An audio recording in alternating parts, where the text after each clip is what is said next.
나사렛 사람들의 아침 묵상입니다. 저는 로턴 나사렛 교회를 섬기고 있는 윤기준 목사입니다. 말씀을 마음에 새기고 말씀에 순종하는 삶을 사는 복된 하루가 되기를 바랍니다. 성도에게는 하나님이 주신 사명이 있습니다. 하나님이 주신 사명에 대해 우리는 어떠한 삶을 살아가고 있습니까? 예수님을 닮아가며 주신 사명을 잘 감당하기를 바랍니다. 오늘 우리가 들을 말씀은 예레미야 23장 1절부터 8절입니다. 여호와의 말씀이니라. 내 목장의 양떼를 멸하며 흩어지게 하는 목자에게 화 있으리라. 그러므로 이스라엘의 하나님 여호와께서 내 백성을 기르는 목자에게 이와 같이 말씀하시니라. 너희가 내 양떼를 흩으며 그것을 몰아내고 돌보지 아니하였도다. 보라, 내가 너의 악행 때문에 너에게 보응하리라. 여호와의 말씀이니라. 내가 내 양떼에 남은 것을 그 몰려갔던 모든 지방에서 모아 다시 그 우리로 돌아오게 하리니 그들의 생육이 번성할 것이며 내가 그들을 기르는 목자들을 그들 위에 세우리니 그들이 다시는 두려워하거나 놀라거나 잃어버리지 아니하리라. 여호와의 말씀이니라. 여호와의 말씀이니라. 보라, 때가 이르리니 내가 다윗에게 한 의로운 가지를 일으킬 것이라. 그가 왕이 되어 지혜롭게 다스리며 세상에서 정의와 공의를 행할 것이며 그의 날에 유다는 구원을 받겠고 이스라엘은 평안히 살 것이며 그의 이름은 여호와 우리의 공이라 일컬음을 받으리라. 그러므로 여호와의 말씀이니라. 보라, 날이 이르리니 그들이 다시는 이스라엘 자손을 애굽 땅에서 인도하여 내신 여호와의 사심으로 맹세하지 아니하고 이스라엘 집 자손으로 북쪽 땅 그 모든 쫓겨났던 나라에서 인도하여 내신 여호와의 사심으로 맹세할 것이며 그들이 자기 땅에 살리라 하시니라. 아멘. 우선 본문을 통해 전하고 싶은 말씀은 양떼를 바른 길로 이끌며 그들의 영혼을 살찌우는 것, 그것이 바로 목자의 본분이라는 것입니다. 1절 말씀을 보면 하나님께서는 내 목장의 양떼를 멸하며 흩어지게 하는 목자에게 화 있으리라 하고 선언하고 있습니다.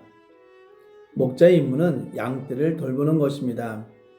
그런데 본절의 목자들은 도리어 양떼를 멸하고 흩어지게 하고 있는 것입니다. 양을 돌봐야 할 목자들이 도리어 양떼를 멸하고 흩어지게 한다는 것은 참으로 이해할 수 없는 일입니다. 이들은 자기들의 소임과 전혀 상반되게 행하고 있는 것입니다.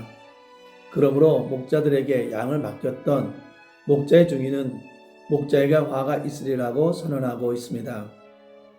2절에서는 너희가 내 양떼를 흩으며 그것을 몰아내고 돌보지 아니하였도다. 보라, 내가 너의 악행 때문에 너에게 보응하리라고 선언하고 있습니다. 성도 여러분, 이것이 무슨 말씀입니까? 이는 하나님의 백성들을 잘못 인도하여 죽게 하거나 이방 땅의 포로로 잡혀가게 한 유다의 왕과 지도층을 향한 저주의 선포입니다.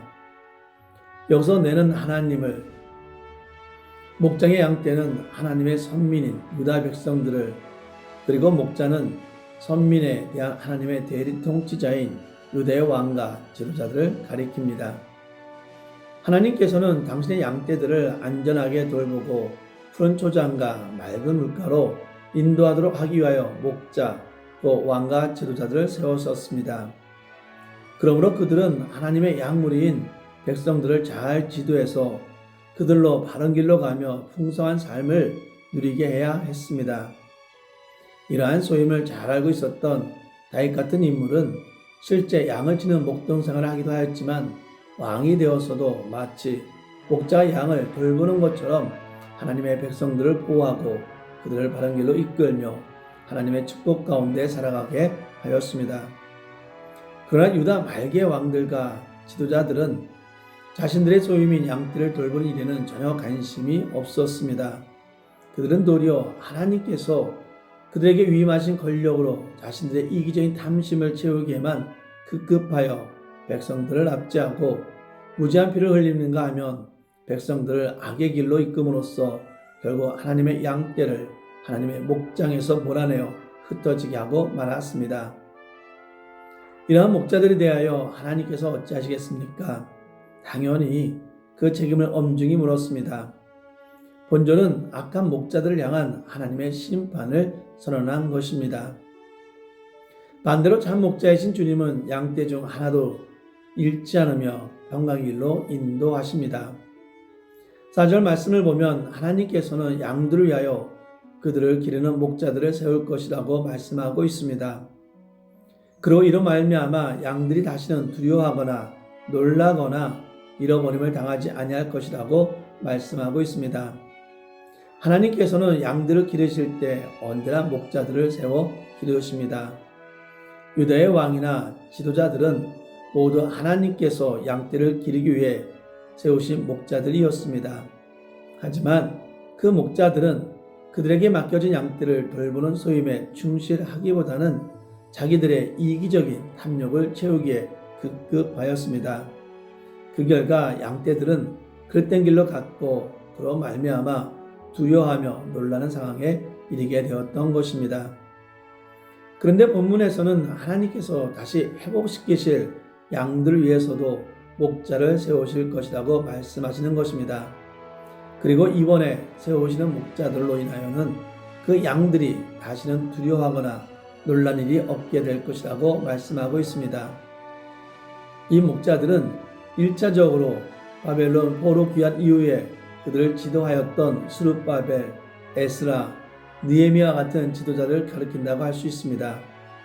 하지만 바벨론 포로 귀환 시대의 지도자들이 하나님 앞에서 신실한 목자들이었던 것은 사실이지만 그들로 인하여 하나님의 백성들이 완전한 평강에 이른 것은 아닙니다.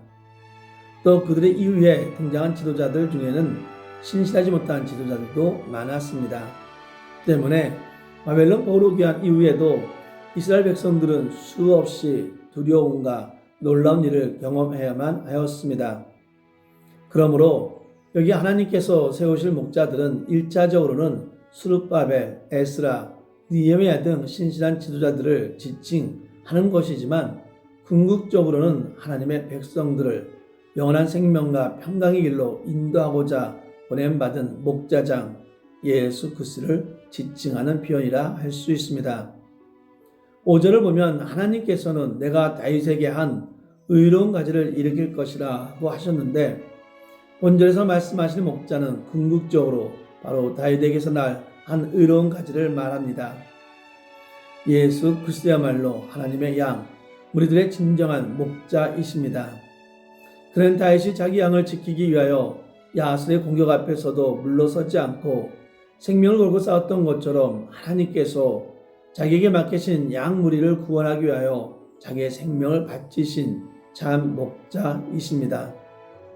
그분은 자기 양들을 생명수 강가로 인도하여 풍성한 생명을 누리게 하시며 평안과 안식을 누리게 하십니다. 그리하여 그분은 자기 양들로 두려움과 놀라운 일을 만나지 않게 하시고 생명을 잃게 하신 일도 없습니다. 그분은 능력의 목자로서 자기 양의 생명을 누리는 모든 원수들로부터 왕들을 지키십니다. 예수 그리스도만이 참된 목자가 되시며 자기 양들의 생명을 누리되 풍성하게 누리게 하십니다. 성도 여러분, 하나님께서 우리에게 보내주신 참 목자 예수 그리스도께서는 이처럼 믿음직스러운 분이시며 은혜로운 분이십니다. 우리를 향한 뜨거운 사랑을 수유하사 우리를 생명의 길로 인도하시고 최선을 다하시는 너무나도 신실하신 분이십니다. 그러므로 하나님의 양무리인 우리들은 목자이신 주님을 항상 인정하고 그분의 인도를 따라야 합니다. 나아가 목자이신 주님의 뜻에 순종하며 그분만을 의지하는 삶을 살아야 합니다.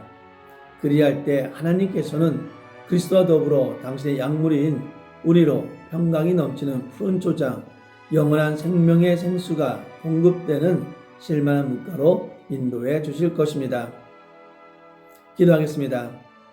하나님, 우리로 하여금 우리에게 주어진 사명이 무엇인지 깨닫게 하여 주시고 이 사명을 감당하기 위해 우리의 목자 되신 주님만 의지하는 삶이 되게 하여 주시고 주님의 모습을 닮아가게 하여 주시옵소서.